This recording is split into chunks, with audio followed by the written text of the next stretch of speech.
So Freunde, herzlich willkommen zu diesem neuen Video. Falls ihr euch denkt, diese Freundlichkeit ist gespielt, das ist absolut korrekt. Ich habe nämlich wahnsinnig schlechte Laune und das liegt an meiner aktuellen Wohnsituation. Im historischen Japan wurden ja Häuser teilweise mit so Wänden aus so Papier, ich weiß nicht, das ist wirklich Papier, aber so sehr diese ganz dünnen Wände gebaut. Da war das irgendwie, da gehörte das zur Kultur. Hier in dieser Wohnanlage, in der ich wohne, hat man sich das scheinbar auch zum Beispiel genommen, als man das hier alles errichtet hat.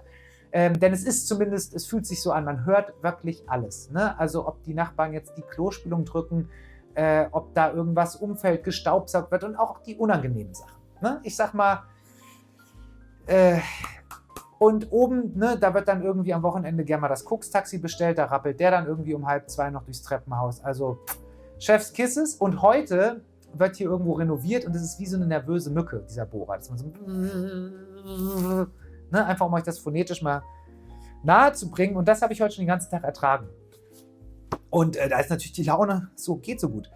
Besser wird die das hier ist so ein Brief, Premier Mathieu Premier. So, endlich. Mathieu Premier. Ich sage das immer falsch rum. Mathieu Premier ist heute unser Thema. Exzellenz in der Qualität unserer Düfte steht bei uns an erster Stelle, angefangen bei den Rohmaterialien bis zum Abfüllen in die Flasche. Stark. Das sagt hier der Parfümeur von Premier Mathieu und viele von diesen Zutaten werden biologisch angebaut in Grasse in Südfrankreich. Die Zutaten für den ersten Duft allerdings nicht, das ist der Santal Austral. Ich habe noch gar nicht erzählt, worum es eigentlich geht. Es geht nämlich nicht um die EDPs, sondern um die Extraits. Da gibt es 5 Stück, 5 Extraits, die sie quasi gemacht haben, um nochmal so ein bisschen die normalen EDPs aufzubohren. Und das funktioniert so, dass man eigentlich das normale Eau de Parfum nimmt und noch eine Gastzutat dazu tut, so nennen sie es selber, Gastzutat. Wahrscheinlich ist auch die Konzentration ein bisschen höher. Und das Ganze in 100 Milliliter Flakons für 350 € verkauft. Und ich sage es euch ganz ehrlich, wie es ist, es fuckt mich ab. Es fuckt mich richtig ab. Und zwar nicht, weil ich jetzt 350 € so teuer finde, sondern weil ich einfach 100 Milliliter hasse. Ich finde es eine Scheißgröße, es verbraucht kein Mensch. Es gibt doch die Parfums auch in 50. Warum macht man nicht 50 Milliliter? So. Naja, gut, also. Die Extraits also vorerst nur in 100. Ich glaube auch nicht, dass sie noch in 50 kommen, aber egal. Ich habe die auch alle schon mal getragen hier auf der Haut. Das sieht man, die Proben sind nicht mehr ganz voll. Wir fangen an mit dem Santal Austral. Und ich kann euch direkt sagen, Freunde, das ist so mein least favorite. Ich bin einfach kein Fan von so Sandelholzdüften. Muss man ganz ehrlich sagen. Oh, da zieht er schon in die Nase, Alter. Weil die haben so eine klosteinige Note irgendwie. Ich weiß es nicht. Man kann das... oder Holzpolitur. Das ist so das Sandelholz, da ist die Mandelmilch, da ist diese Schwertlilie, das Benzoin. Und man weiß ja auch, Tonka ist auch drin, glaube ich. Die Gastzutat ist schwarzer Kardamom oder sowas. Irgendwie nepalesischer Kardamom, irgendwie was. Und das rückt ihn halt in die Nähe von so einem Gris Chanel, nur ohne Tee und ohne Feige. Und das ist ja eigentlich das, was den Gris Chanel interessant macht. Tee und Feige. Und das ist jetzt hier genau nicht drin. Aber Kardamom, Tonka, Sandelholz, Benzoin, das ist hier alles drin. Ihm fehlt so ein bisschen die Rauchigkeit. Wie gesagt, das Opening hat für mich sogar so ein bisschen was Politurmäßiges und fand ich aber auch schon das Original nicht besonders. Wir gehen da so ein bisschen schneller durch. Ich will euch jetzt auch nicht ewig damit nerven. Das ist auf jeden Fall ein Duft, wo ich das Gefühl habe, den würde ich jetzt nicht kaufen, da würde ich mir eher einen Gris Chanel holen. Ja, ich weiß, ein hartes Urteil, jetzt den direkt so abzukanzeln. Ist kein schlechter Duft, der funktioniert im Herbst und Winter bestimmt super. Und da ist auch tatsächlich irgendwie biologisch angebautes australisches Sandelholzöl drin. Also das ist auch qualitativ gut. Das ist jetzt kein rein synthetischer Duft. Trotz allem nichts für mich. Ganz anders ist der Encens Suave. Das ist ein Weihrauchduft. Ich hoffe, ich habe das richtig ausgesprochen. Und der ist so ein bisschen... von der Kirche in die Konditorei. Der ist sehr süß. Der hat auch so eine leichte Kaffeenote. Aber vor allen Dingen als Gastzutat ist hier halt Amber und Myrrhe drin. Ich hoffe, man hört jetzt dieses Gebohre nicht in das Video. Und dadurch kriegt er eine sehr, sehr kirchliche Note. Weihrauch, Myrrhe und Gold, das haben die heiligen 3 Könige dem Jesuskind mitgebracht. Das muss man sich mal überlegen. Das muss man sich mal heute vorstellen. kriegt jemand ein Kind, dann kommen da irgendwie 3 Leute ins Krankenhaus und sagen, hier, guck mal, Weihrauch und Myrrhe. Wird man ja auch sagen, stark. Das ist genau das, was ich jetzt gebraucht habe. Gold wird man immer nehmen, glaube ich. Gold ist nach wie vor ein gern gesehenes Geschenk. Also ja, das ist ein schöner Duft. Für mich eher Winter als Herbst und sehr kirchlich. Das muss man auf jeden Fall mögen. Und wir bleiben jetzt mal so ein bisschen bei dieser sakralen Welt, will ich fast sagen. Ich weiß gar nicht, ist das richtige Wort, sakral? Weil der Radical Rose ist für mich auch so ein bisschen so ein Gothic-Rosenduft. Da bleibe ich einfach bei. Der war ja mit so einer rosa Centifolia, nicht Zentrifolia. Nicht Zentrifuge, Centifolia. Genau. Die Centifolie ist die 100-blättrige Rose und die wird zum Beispiel auch hier in Gras angebaut. Die ist hier aber gar nicht drin. Die hat man ersetzt durch eine Mairose und hat dann den Pfeffer durch Piment ersetzt. Das merkt man schon. Also die Würzigkeit ist hier verstärkt. Und dann gibt es noch Immortelle, also das ist das sogenannte Currykraut. Und diese Würzigkeit, also aus Immortelle und Piment, ist nochmal ein schöner Layer, weil das ist ja so eine eher erdige Gothic-Rose, sage ich ja. Also ich finde, wenn man das Ding jetzt hier Funeral Rose nennen würde und das irgendwie auf dem WGT verticken würde, würden die wahrscheinlich die Bude einrennen. Die sind ja für so schwere Düfte zu haben. Ne? Patchouli ist ja auch ganz viel so. Habe ich früher auch getragen, Patchouliöl. Dass man so richtig wie so eine geöffnete Grabkammer riecht. Also so ist der Radical Rose natürlich nicht. Ich muss sagen, so weit weg vom Original ist er nicht. Also hier wäre für mich die Frage, ist ein toller Duft, ist nochmal ein bisschen tiefer, ist nochmal ein bisschen voller, ein bisschen intensiver. Aber ob man dafür jetzt wirklich da die 350 fürs Extré bezahlen will, weiß ich nicht. Ich kann nur sagen, schlecht ist er definitiv nicht. Also der Radical Rose ist und bleibt einfach ein toller Duft. Ob jetzt als EDP oder Extré, da muss die eigene Brieftasche entscheiden, worauf man dann mehr Bock hat. So, der Crystal Saffron, das ist ja eigentlich ein Duft, der, ich sprühe mal so halb vorbei, das ist echt blöde.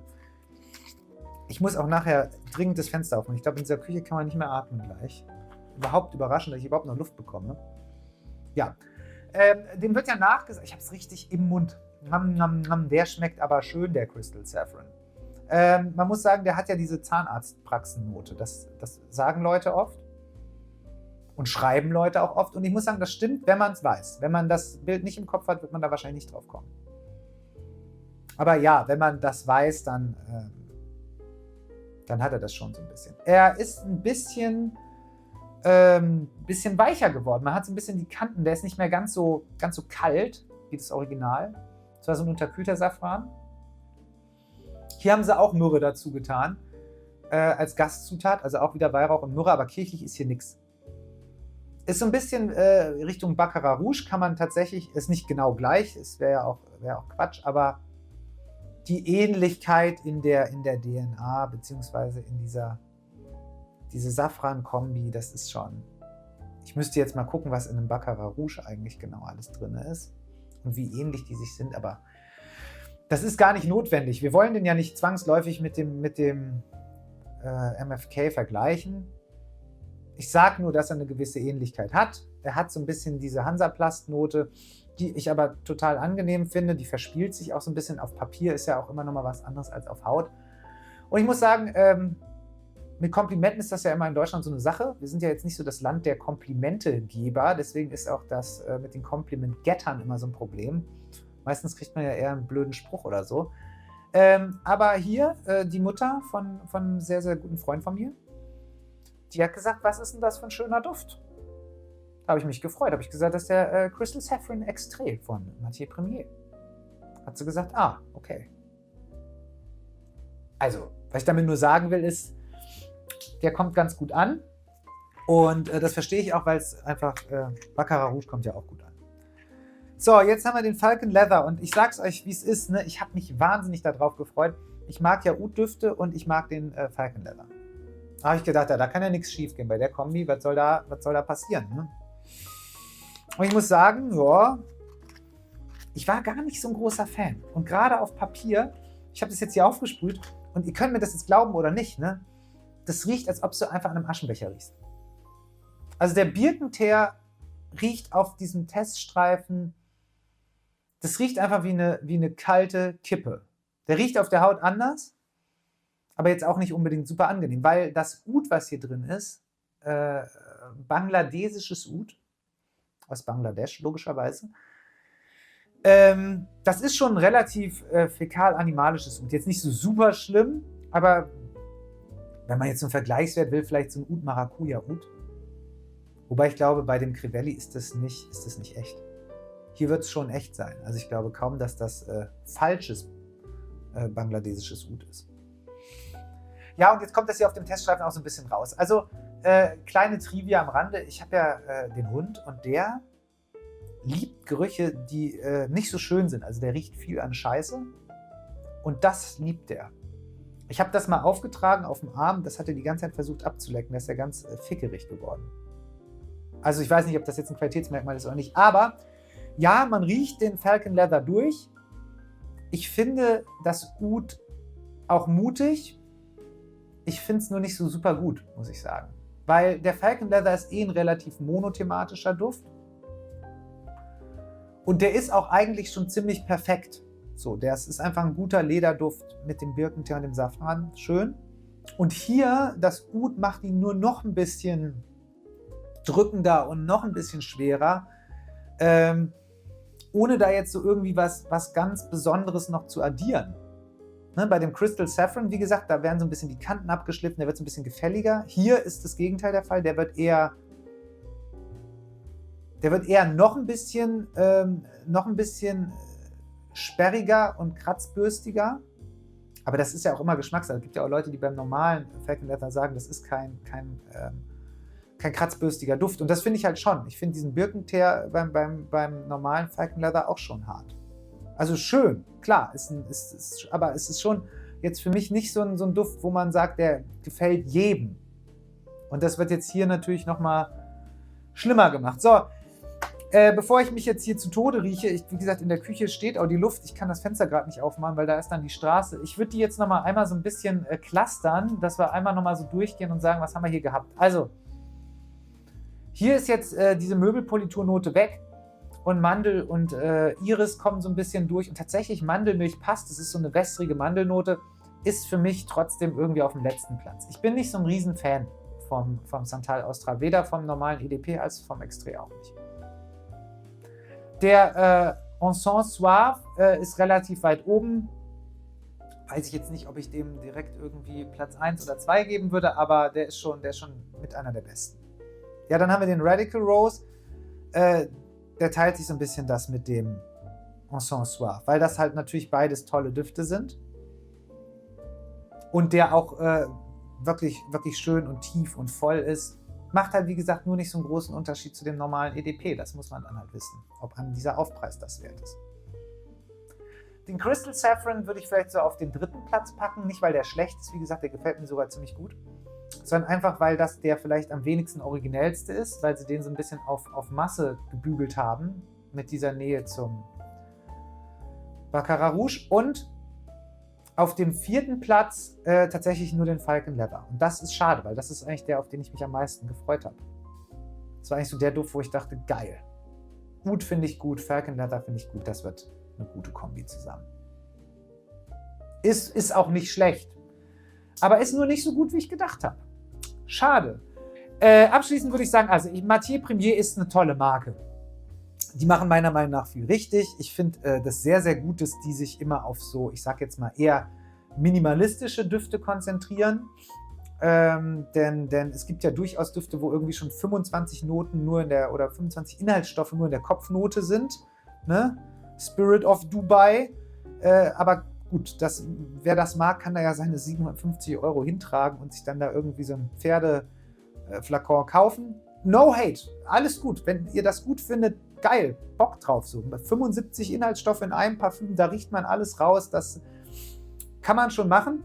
Von daher, das finde ich hier schon gut, dass die das quasi so fast so antiklimaktisch genau andersrum machen und hingehen und sagen, wir machen ganz wenig rein, auch wenn jetzt natürlich mit dieser Gastzutat irgendwie so gesehen wieder eine Note mehr dazugekommen ist, sind das ja im Grunde schon relativ minimalistische Düfte. Ne? Da sind ja im Regelfall so 4, 5 Inhaltsstoffe drin, die dann zum Teil auch noch selber angebaut werden da in Grass. Das finde ich alles krass, finde ich gut.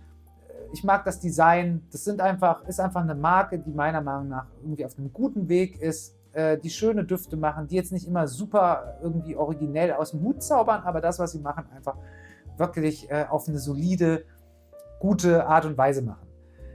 Jetzt ist es nur so, was passiert jetzt mit diesen Extraits? Wird es da noch mehr geben? Da kann ich nichts zu sagen. Ich könnte mir das zum Beispiel bei so einem Vanilla Powder tatsächlich vorstellen. Vielleicht bei so einem, bitte, ne? Ich kann halt wirklich bin nicht gut in Französisch, heißt der Bois de Bain. Keine Ahnung, da wird es vielleicht auch noch gehen. Bei so einem Parisian Musk weiß ich nicht. Also es ist halt ein leichter Feigenduft, ob da jetzt ein Extrait notwendig ist. Also ich könnte mir vorstellen, dass wenn die sich jetzt gut verkaufen, dass sie dann vielleicht noch Extraits hinterher schieben. Es kann aber auch sein, dass es einfach bei denen bleibt, die sie haben.